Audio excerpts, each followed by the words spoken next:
Connecting the Dots with Dan Happel. Tonight's featured show is Connecting the Dots with Dan Happel. Welcome. Well, thank you, Kelby, and I welcome our listeners to Connecting the Dots of June 7th, 2018, and I have a very, very special program and a very special guest on the show tonight. I think she is one of the most fearless people that I've ever talked to, and I have to say, and we will, let's qualify this program before we get started. The first thing that pops to mind is that what you're going to hear tonight is some sort of an anti-religious, anti-Catholic diatribe. This is not the case.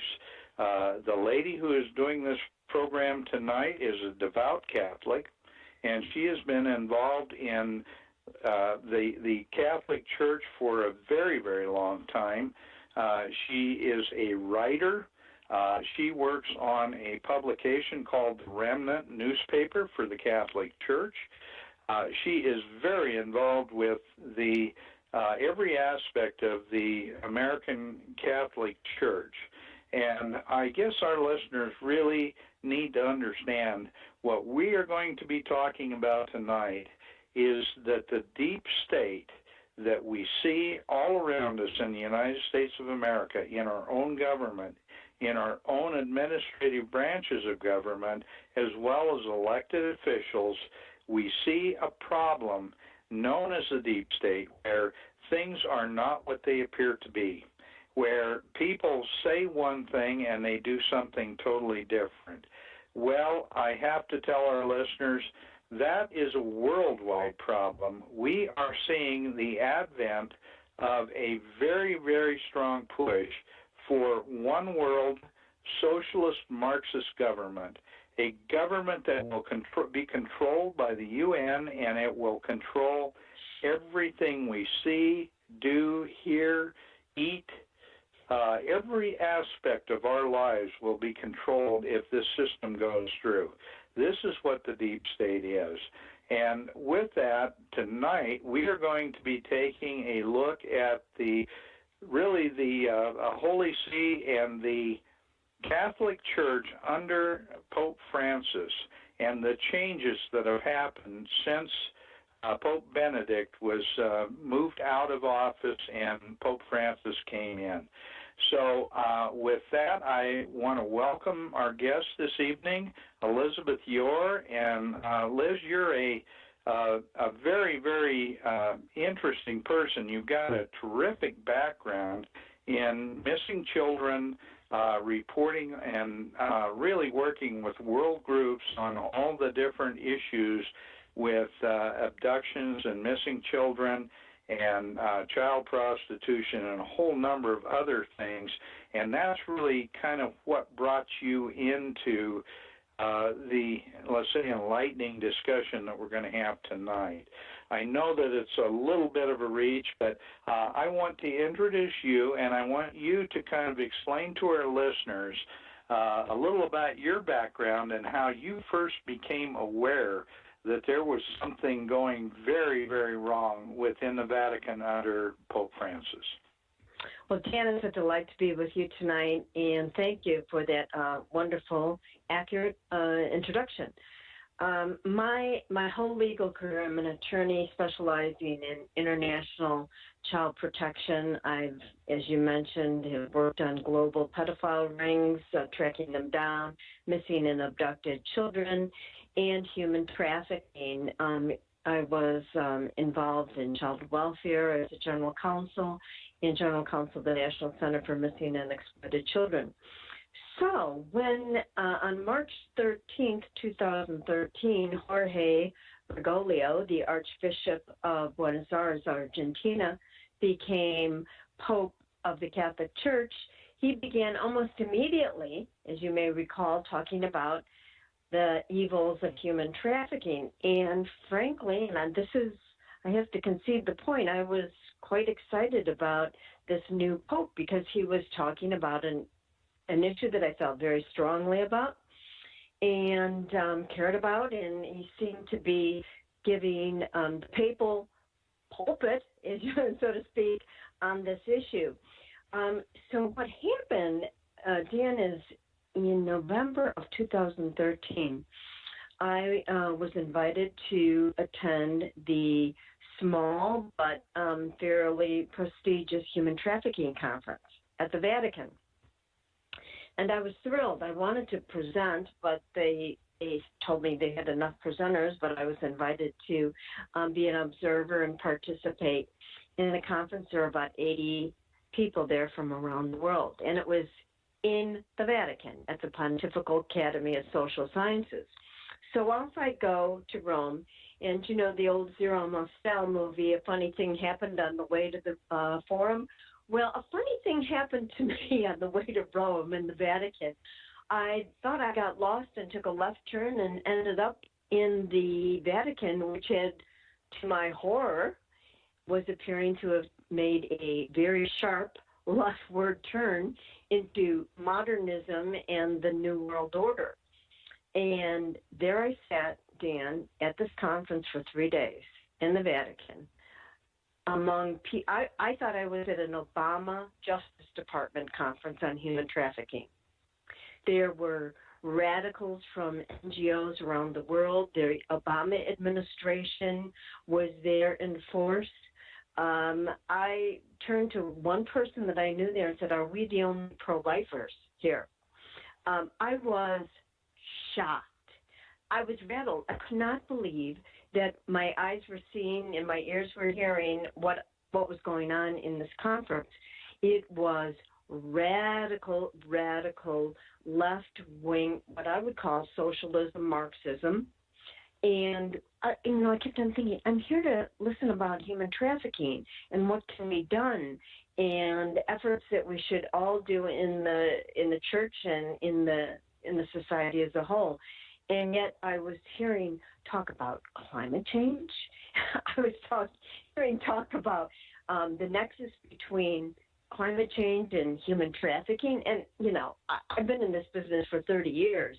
There's no connection between human trafficking and climate change. But what I immediately was concerned about is I felt they were taking a legitimate issue like human trafficking and trying to bootstrap climate change to this legitimate issue. I met the Pope. I was in his presence at that conference for about 30 minutes, and we were all very closely asking him questions. And I have to tell you, my soul was rattled, and I really left Rome after that conference bound and determined to figure out what was going on in this papacy, which at the time, Dan, was only 6 months old. But what was interesting is that I saw on the list of presenters, he didn't show up, but he was on the list of presenters, an American by the name of Dr. Jeffrey Sachs. You may know him, or your audience may know him. He's from Colombia. He's the founder of the Earth Institute. And he is what I would call one of George Soros's brain trust. He's about as close a collaborator and has worked with George Soros for 25 years, receiving millions from Soros for all of his international ending poverty programs. And I kept on thinking, what does he know about human trafficking? What does Sachs know about human trafficking? And what is he doing at the Vatican? Because Jeff Sachs is the modern day Mr. Population Control, I'll have you know. And so we know that the population control agenda is one that is driven by a movement that is trying to impose global abortion laws around the world. It is also mandating in several countries in Africa, mandating contraception and forced abortions. So these were he was Mr. Population Control in his arguments, his lectures, his books, his many books, Ending Poverty. The only ending poverty that Jeff Sachs had was ending his own poverty with all the books that he wrote. Mm-hmm. He was also Jeff Sachs is also the UN head of the Sustainable Development Goals and the Millennial Development Goals. So he has a very key role in the UN, and these goals, quite frankly, are the goals of the New World Order. Mm-hmm. And so I left Rome and began to start researching, kind of a lot like, how do I find missing children who are hidden, abducted around the world? I was going to get to the bottom of what was going on at the Vatican. And frankly, to my horror, I began to uncover that it was not only Jeff Sachs, who was part of the George Soros Brain Trust, and Jeff Sachs, who was embedded in the Vatican, I would argue, as its guest speaker, honored guest, scrivener of papal documents, and he had appeared in the last 4 years about 22 times at the Vatican. But there were others who were there. There was a Pontifical Academy member by the name of Joseph Stiglitz. He's a Nobel Prize winner. Mm-hmm. Joe Stiglitz is also from Columbia, an economist. Joe Stiglitz, longtime close collaborator. He's co-written a book with George Soros. Joe Stiglitz has been on the Pontifical Academy, also has been very involved in drafting documents. He is the founder, hope you're sitting down, of the International Socialist Conference that meets every year. It is an organization of socialists high up in all sorts of European and world governments. They meet regularly to plan the New World Order, an organization also funded by George Soros. The more I looked, the more I saw George Soros's handprints all over the Vatican. And these aren't just mere visitors. These are people who were immediately directing the agenda of Pope Francis.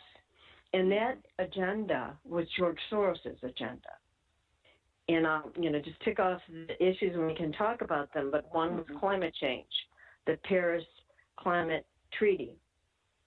The next agenda was worldwide migration, first and foremost into Europe. That, as we know, has been one of the moving forces of George Soros to impose and open up the gates of Europe and de-Christianize Europe, which, of course, now we are seeing it in stark contrast and in brutal stories coming from Europe. And so both migration, climate change, and then some very interesting political issues. The Pope began to push, with the help of Sachs and Stiglitz, the Paris Climate Treaty, and came to the United States, as your listeners and you may recall, and addressed the Congress in a joint assembly and urged the signing of the Paris Climate Treaty, and then went to the UN in New York and did the same. Right. And what was happening over this course of examining what Francis was doing is he was imposing on the Catholic Church through the back door of the Catholic social doctrine the political agenda of the New World Order. And he was using the bully pulpit of the Vicar of Christ, the papal bully pulpit. And you know what?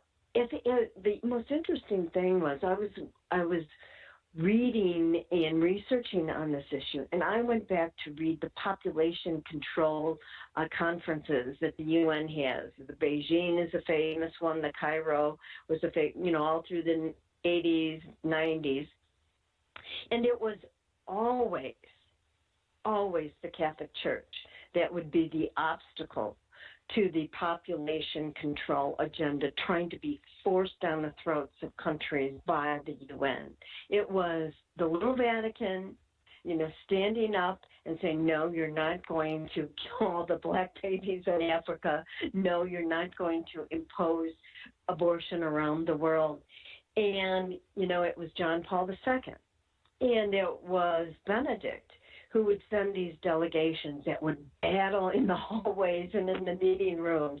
And they were this impenetrable wall that would ensure that the New World Order agenda through the UN conferences, population conferences, would not be successful. And interesting, all the feminists at these conferences, Dan, at some point were so fed up with the Vatican and how they were battling. They got buttons, and the button said, I'm poped out. I'm poped out. They had been. Yeah, I know. Mm-hmm. Yeah, that's funny. Now, what was sad to me was the people that the Vatican were battling in the 70s, 80s, and 90s were the honored guest speakers featured in Pope Francis's conferences. Well, and that was a question that I had, and I was going to lead into that, is that the Catholic Church has always been very, very, they've absolutely defended beyond question right to life, personal responsibility, and biblical absolutes. And they were well-established ecumenical standards. That changed completely after Benedict and when Francis took over. Can you tell us a little bit? I know you've researched this.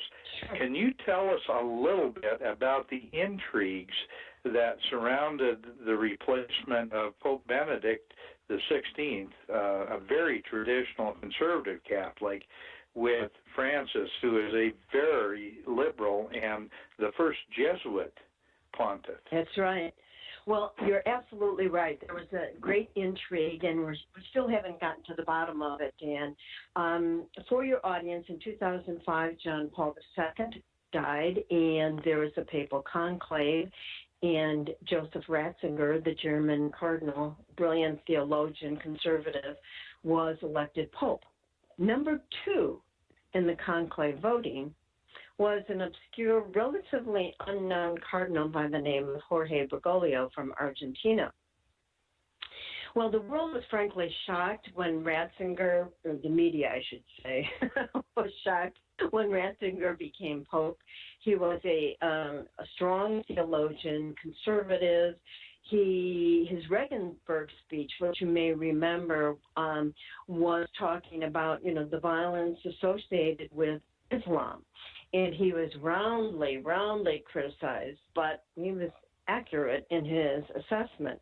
Brilliant man who imposed and continued on the work of pro-life of John Paul II, and understood in a way that probably nobody else could have what was happening in Europe.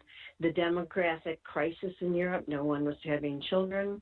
The de-Christianization of children of Europe, where people had stopped going to church and practicing their faith. And he really sounded the alarm and encouraged Christians to come back to their faith and embrace Jesus Christ as their Lord and Savior. And he was, in his quiet, humble, but brilliant way, he really set out to focus Catholics and Christians around the world on the importance of faith. Well, as you can imagine, in 2008, who becomes President of the United States but our friend Barack Obama? And there were a lot of Catholics in the Obama administration, and they understood the importance of the papacy and the Vatican as both a diplomatic and strategic partner. But Benedict was clearly not on the same page on a lot of the issues that mattered to the Obama administration. And to the shock of the world, Benedict resigned in 2013, February 2013. we were all very suspicious because there had never been a papal resignation in 400 years. He's still alive now 5 years later, frail, but still has his faculties. And it was clearly the hallmark of some kind of pressure, both personal and political, put on this good and holy man to resign. In fact, there were a number of his cardinal friends who were saying that he had enormous undue pressure placed on him to resign. And I really did a lot of research on what was going on, what was happening. There was a secret meeting that was only reported after the fact by Joe Biden, who is our vice president, visiting Benedict. There were WikiLeaks, had a number of emails from the Obama administration to various cardinals who were friends to really they talked about the Catholic Spring, that there needs to be a revolution in the Catholic Church. And Soros was pouring money into radical Catholic groups who would, small Catholic, I should say, who would support the Soros agenda. But nevertheless, the excuse was that he didn't have the energy to keep up, the papacy and his duties and responsibilities. The papal conclave elected, as we know, Jorge Bergoglio of Argentina. And what was fascinating about and troubling about that is almost immediately we began hearing that in contravention of Vatican rules, they began to politic, for lack of a better word, long before they should have, for Bergoglio, that there was a group called the St. Gallen Mafia. St. Gallen, Switzerland is where they met. And they met for several years. These cardinals, the modern radical left cardinals in the Catholic Church, to plot the overthrow of Benedict and to place in the papacy a modern pope who would carry out their agenda, both theological as well as sociological. And wow. And while they plotted, Dan, a number of their kind of assigned, this is the heir apparent, one guy died, and so along came Bergoglio, who they knew did well in the voting. So he had been groomed to take this place. Now, it is absolutely essential, and I know it's going to come out, it's absolutely essential that, I think, if the Obama administration was placing wiretaps and spies in the Trump administration to undermine the Trump election and campaign, surely in the Vatican, there were articles about NSA spying on the Vatican. Surely they were involved in, I think, in my opinion, pressuring Benedict to resign. And what actually happened, what we now know, is that one very close friend of Benedict, Cardinal, said, and I was one of the about 6 Catholics who wrote a letter to President Trump asking him to investigate the role of the Obama administration in the abdication of Benedict and the elevation of Francis. And, but so I think the proof is in the pudding now, because Francis almost instantaneously began to tick off and support the agenda of the Obama administration in the second term. Now, these things had not been successfully passed by the Obama administration. I'm talking about the Paris Climate Treaty, which we know was very important to the Obama administration. We know the Iran deal and the Francis papacy and Vatican provided backdoor secret channels, diplomatic channels, throughout all the negotiations of the Iran deal. Francis, as I mentioned before, really pushed very hard and lobbied for the Paris Climate Treaty. It did pass the United States agreed to be a party to it, and of course that was fortunately undone by President Trump. And the third piece is the Cuba deal, which the Francis papacy was very involved in providing cardinals to run messages back and forth between the United States and Cuba.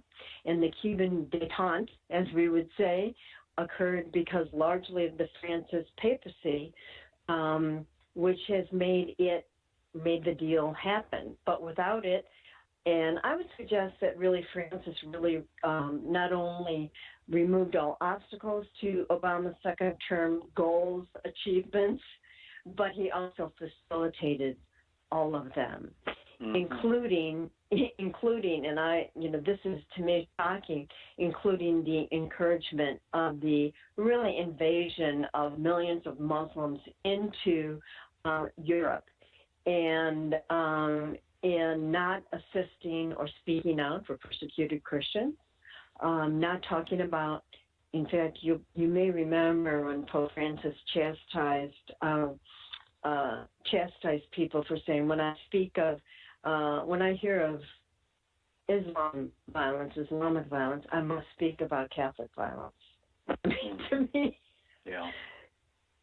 to me, that was shocking. And, he has not been speaking out on behalf of persecuted Christians or battling for, the bloodbath, the genocide that's going on in the Middle East and in Africa. Mm-hmm. No, you're right. He's been very quiet on that. Liz, would you maybe give our listeners, in case some of them are not that familiar with Francis and his background, would you give our listeners a little bit of background information on him and his political affiliations and philosophical underpinnings, I guess? Sure. I mean, there's two fascinating books that if your listeners want to continue learning about him, one is The Dictator Pope, and the other is The Political Pope. And I think both those titles, Dan, capture the personality and essence of Jorge Bergoglio. He rose up the ranks very quickly in the Jesuits, became at a very young age provincial of the Jesuits in Argentina. Then he became, I think largely because of his personality, and I can share with you specifically what the head of the Jesuits said about Francis. But when he was in Argentina, he was very political. And he was able to read the kind of the winds of power and change, and really would morph into whoever was in power. For example, when the violent military junta, was in power in Argentina after ousting Juan Perón, and our friend Juan Perón he was adored by Francis, or Jorge Bergoglio. But when he was ousted, what did Jorge Bergoglio do? He was a prominent Jesuit in Argentina. There are all sorts of allegations that he collaborated with the military junta against Jesuits, against priests, against people who were fighting the military junta. He would be very clever in the way he embraced liberation theology. In the beginning, he had the reputation of being conservative. He morphed into a liberation theologian. I use that word theologian lightly because he's never received any advanced degrees. But it's interesting. The head of the Jesuits described Bergoglio and really urged that he should never be a bishop. Now, this is his boss, basically. And he accused Bergoglio of a number of defects ranging from the habitual use of vulgar language to deviousness, disobedience concealed under a mask of humility, and a lack of psychological balance. And he urged that he never become a bishop, that he was a divisive figure as a Jesuit provincial, and he was largely isolated from the Jesuits because of his very difficult, tyrannical personality, and so that's what people who knew him, his own Jesuit brothers, would describe him. So behind the mask of, the humble, the man of the people, the man of the poor, is really a man who is obsessed with his own power. And I think that is certainly why he has gravitated to the globalists, the elites from the New World Order, the Bilderbergs. It's because he sees himself as having a role in this New World Order. And, as you know, the climate change, global warming agenda, the one thing it was lacking, especially for people like Leo DiCaprio and Al Gore, the movement had no moral voice, right? They had no moral voice. It was a bunch of people who were lining their pockets and making a lot of money at the expense of the average person. But the New World Order provided the political power and prestige, and Francis brought the moral force to the movement, which is really quite tragic when you think of it, that, a movement that was flailing and being exposed for the hopes that it was, did not have any moral force because it was based on a lie. And yet here he comes, and he spent the first 3 years of his papacy really pushing the climate change. And, this is what's so insidious about the climate change movement. The argument is that man creates carbon dioxide. Carbon dioxide causes the globe, the climate to warm. As a result, man is responsible for climate change. Thus, man should be reduced, eliminated, controlled in his use of carbon. And of course, carbon dioxide, as as your listeners all know, is they call it the gas of life. Gas of life. It's what makes trees grow, and exactly. But they take advantage of people who don't study the issue. And so to embrace climate change, we're all for, healthy ecology, and but to embrace this radical sociological movement which is underpinnings our tyranny, and to take away the individual power of a family, of a human being. We will control what kind of car you drive, how much gas you use. We will control your air conditioning. Pope Francis talked about, a spirituality of ecology. It's madness. And behind the climate change movement, the peoples, and you may remember this guy, Paul Ehrlich, in 1968, his famous book, The Population Bomb. Yeah. Remember, if we don't cut the population, radically cut the population of the world is going to implode. There will be no England by, I think, the year 2000. It will fall into the ocean.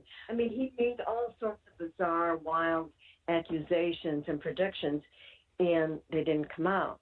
None of them did. He was a joke. He was still at Stanford. And then, to my horror, he showed up at the Vatican, not only once but twice.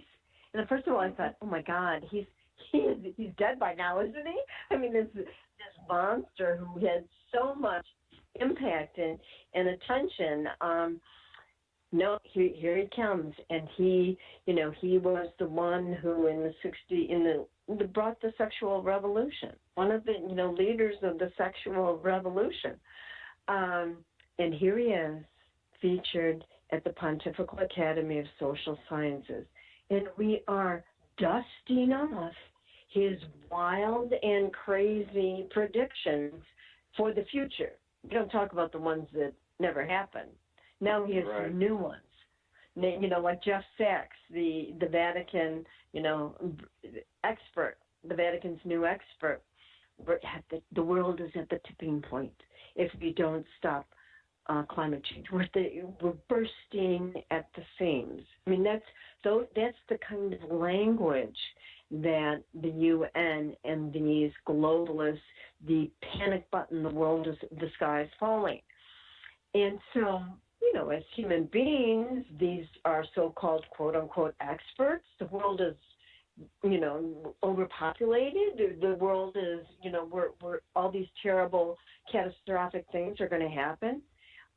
So it's the alarm bell that is rung by these globalists to force social change and to force laws. And, our smart meter. One of the things, Liz, that all gravitates around one central idea, and that is that humans are actually the cause of the problem, not the solution of the problem, and that is a uniquely anti-humanist perspective, which is in total opposition to the traditional teachings of the Catholic Church. This is something that Francis has brought to the table, or one item after another, and they are all things that run contrary to all the traditional teachings of the Catholic Church. Am I right with that?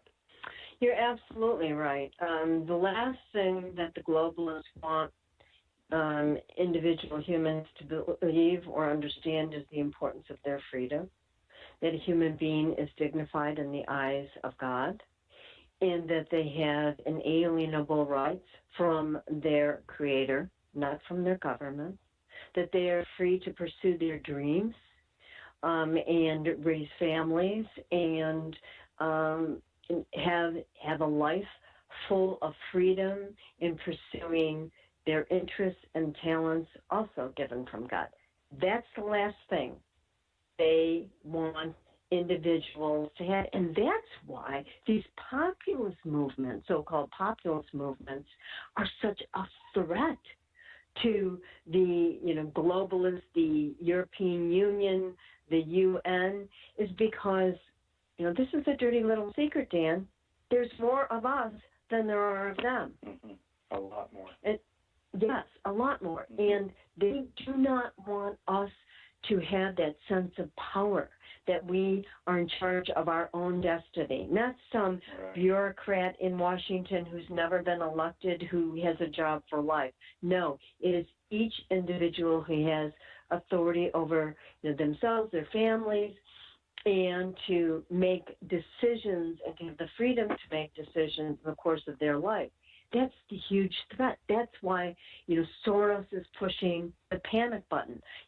George Soros is famous for saying, the world needs a new world order, and I am here to alert you that we are entering a period of world disorder. That was in 1995 at Davos, the fancy Davos, Switzerland, secret. So they always are meeting in secret. Bilderberg is next week in Turin, Italy, where, by the way, the Vatican Secretary of State, Parolin, will be attending a secret meeting with a secret agenda. Actually, we hear now that they're going to be talking about the threat of populism. But that's why, the Trump movement and the populist movement in Hungary and Austria, now in Italy and in England and in Poland, is so heartening because the people are taking back their power. And what Christians understand is that our power comes from God, and we can do anything in Christ who strengthens us. We've been told that. We know that to be true, and that Christ is our God and Savior, not some bureaucrat, not some elite celebrity, but a relationship with God and grounding our lives in that faith and moving forward free of the tyranny of government. And, Trump understands this. The people in Hungary and Poland who lived under communist domination for, 50, 60 years, they understand the danger of the EU. They understand the danger of Pope Francis and his socialist New World Order agenda. And so you're going to, and even in Italy, just last week, a populist government was elected. And I think, as you said in the very beginning, the deep state, this is all intertwined, isn't it? The politicization of our church, and also this kind of push-pull of the elite globalists who are, when the New World Order comes, they'll be just fine. They will be the ones wealthy. They'll be the ones with the houses, the fancy jobs, and cars. Mm-hmm. And the people, the regular people, will be the ones who will have lost their freedom, lost their affluence, lost their ability to make decisions for themselves and their families. And so this is indeed... Liz, one of the, I didn't mean to interrupt, but one of the things that's really something that people need to understand, the globalists anticipate that our world population will be reduced to fewer than 1 billion people. That means that we're going to lose over 6 billion people, and that's not going to come easily, but they fully intend to see that happen, and that's why these populist movements that threaten that have met so much resistance. It's why we have the deep state, because I think they really believed they had it all sewed up. They had it all locked up. Hillary Clinton was going to be president, and Donald Trump really came in, and his populism is the reason he was elected, and now they are in a panic. Dan, you're absolutely right. And to your point, all these experts who talked at the Vatican were insisting that the globe needs to maintain no more than 1 billion people in the population of the world. That's it, 1 billion. We now are 7.2 and growing. And it's, their plans, it's all spelled out, in the UN about how to reduce the population drastically. And, it's this threat that, I think people have a sense of what's happening, and they are awakening in numbers around the world. And what we understand in America, like no other place, Dan. And I've seen this working with law enforcement, with missing kids, is one person, doesn't have to be wealthy, one person trusting in their gut can make a difference. One person stepping out in courage, stepping out, in faith, can change the world. And we've seen this, in people who call hotlines because their next door neighbor children are abused and neglected. People who recognize missing children on flyers and call a hotline. Say, I know that child. I've seen that child on the street. A million different stories every day about Americans who believe in the power of one, and the power of all of us together can take back our country. I was involved in a major investigation of a pedophile ring in Belgium. So I was investigating this with the parents of the children, the little girls who had been abducted and ultimately killed. But I was speaking, this is in the late 1990s, to a bunch of college students in Brussels, young people, where you think right then there'd be a lot of idealism. And I was giving my view each one of you are at the beginning of your careers. You can get involved in these issues. The government had been corrupted and incompetent and looking for these little girls, and really there was all sorts of rumors about all sorts of involvement in the pedophile ring by the government.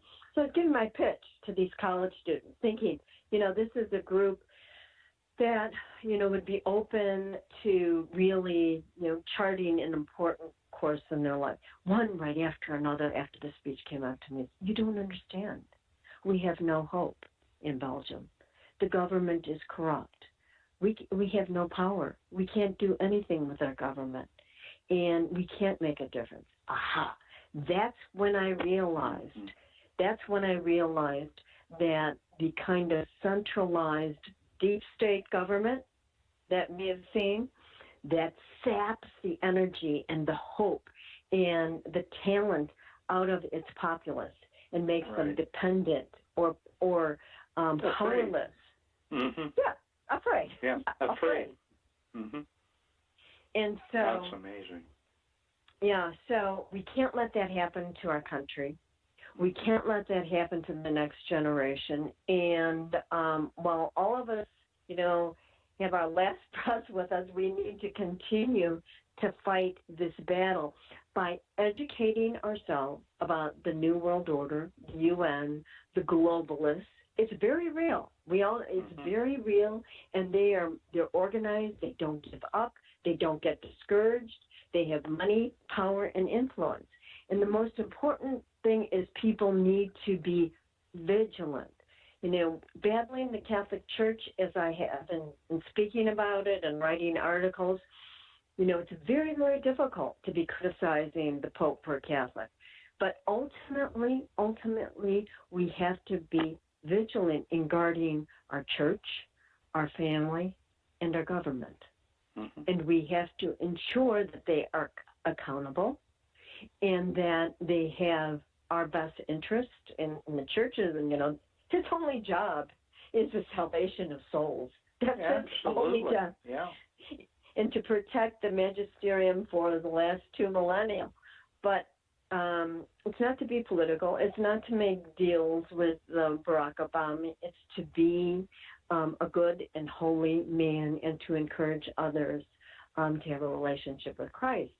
And the same thing, is each person needs to get involved in whatever level they so choose, whether it's their government, Tea Party, whether it's in their local municipal government, park district, whatever, is not to be silent or cowed in the face of, tyrannical commissioners on a little park board, right? or planning board. I mean, those are the small but significant victories that we can claim in taking back our country.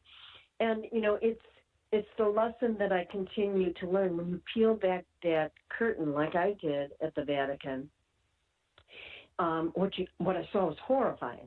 And it continues to reaffirm everything that I have found.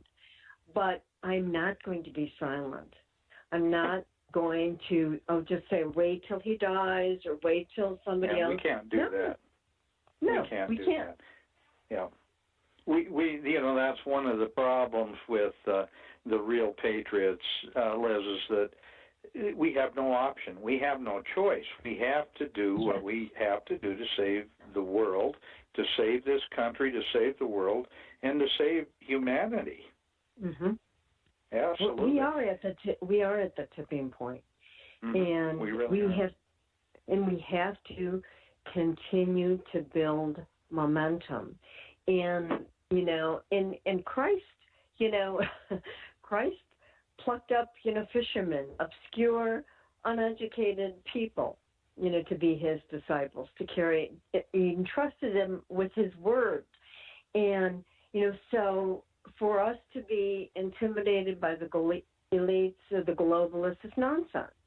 And we have to really pray hard about what is it that God wants me to do in order to save my country, protect my family, get involved. And, these issues, these are big issues of abortion and tyrannical New World orders. I mean, there's so many good books, and now there's no excuse, right?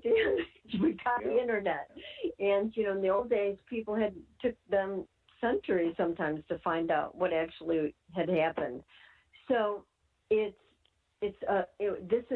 fight is a fight that we're facing, and we must face, and everybody must face. And whether it's articulating truth over the dinner table, becoming, at my age, after a 30-year legal career, I re-educated myself and learned about the New World Order. I had no idea what I was learning. I learned about, at the feet of brilliant scientists, about climate change. And Dan, I barely passed sophomore biology.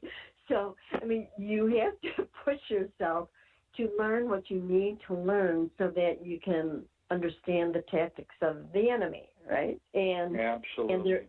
And their schemes and their plots and their plans, and to get one step ahead of them, and then to read the tea leaves. What are they up to? Reading the news and seeing it with new eyes, right? That's, and the brilliance of really Donald Trump wants to understand and to tap into that spirit. He saw it. He understood. I think he's been studying, these New World Order globalist deep state for many, many years. And so he understands it. Each one of us can do that in our own way. And I would really encourage it. And, frankly, battling the Pope in a strange way has strengthened my faith. Oh, absolutely. I think when you recognize that there are attacks on the basics, the fundamentals of Christianity, I think it gives you really a let's say a new energy to make sure that does not happen. It does, and I can't remain silent, and I just feel that there's a lot more to learn. We're going to continue to find out things about the deep state and the Obama administration, what was going on when the news media protected him and his administration for 8 years. And now we're starting to find out, and it's pretty horrifying. And we cannot just lay dormant and allow somebody else to do the work. There's these great groups like Judicial Watch, who are doing the work of the FBI. Yeah, in fact, doing a much better job than the FBI. Right. Yeah. And so, NGOs can end up being, true patriots and warriors for the faith, for our beautiful government and democracy that we have. We know this. And so, mine is just a really small slice of the pie that, frankly, I had no idea that this is where I was going to end up. This was not the place that I had anticipated, to be deep into the weeds of the New World Order and understanding what was really going on. But, each of us, just has to be open. Francis always says God is the God of surprises. I do have to agree with them on that. God is the God of surprises. And not just that, but we also, finally, and you alluded to this, we have a tool at our disposal. I'm not sure how much longer we will have that tool, hopefully a long time, but that is the Internet. We have the power of unlimited information at our fingertips. Yes, we do. And I would really encourage people to not only get books use books at Amazon. You can, go to the library, download, watch videos, really immerse yourself. Turn off the television and immerse yourself on an education course of whatever the Spirit is kind of moving you in that direction. There's so many places where we need to have patriots. Absolutely. On the ground, in the trenches, doing the hard work, listening to the voice, your inner voice telling you you've got to take on this battle, and however big or small it is, each person has a role. And I believe at the end of our lives, we're judged on not only the character of our soul, but also, were you willing to fight for me? Were you willing to fight for the things that matter in this life and to speak the truth? Christ said he's I'm the way, the truth, and life. And the truth has been, oh my gosh, has it been hidden and distorted? And that in itself of trying to determine what the truth is a real challenge for all of us. It is. Liz, we're almost out of time, but I do want to give you an opportunity to tell our listeners maybe a list of websites and information on how they can learn more about your work and your efforts and others to identify and attack the enemies of liberty and Christianity. Sure. I'd be happy to. A lot of my articles on the church are and on the Vatican are at remnantnewspaper.com. You can just Google my name. I have a number of speeches that I've given. They're up on YouTube under Elizabeth Yore. The Unholy Alliance is one, the Vatican and the Soros, as well as the New World Order and the papacy. I'd encourage your listeners to get books on the New World Order. There's Malachi Martin, The Keys of the Blood. Read about the Bilderbergs and the Trilateral Commission and Davos and the New World Order. There's some great videos of Malachi Martin, Father Malachi Martin, and a wonderful patriot, an Englishman by the name of Christopher Story, talking about the New World Order and its plans and goals. But Dan, you're right. Listen to them, watch them, and read them before they disappear, because I think that'll be our next battle. I think it will be, and I hate to see that happen, but I also know that they are terrified with the level of information that's out there because of people like you and programs like this. So, absolutely. Well, I want to thank you very much for being our guest, and I really look forward to the next time that we get together, and I do want to have you back on to talk about child trafficking and some of the issues with, the various child enslavement and all the things that you've been working on for all these many years. And I want to let our listeners know, too, I was really surprised, but you did much of this work for Oprah Winfrey.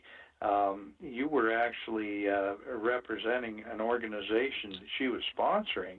And so I'm really thrilled that, quite frankly, that you're such a good conservative. Well, I was her special counsel and her child advocate. She hired me for my expertise, didn't ask my politics, so it was a great experience. I worked in South Africa at her school. So it was all these experiences. God puts us in the places we need to be. And thank you, Dan, for spreading the word and fulfilling your destiny and duty in educating your listeners on these important issues. Well, we'll make sure we get you back and very soon. So thank you again for being our guest. And with that, Kelby, I'm going to turn the show back over to you and ask our listeners to tune in next week for Connecting the Dots. Ladies and gentlemen, that concludes this week's show with Connecting the Dots with Dan Happel.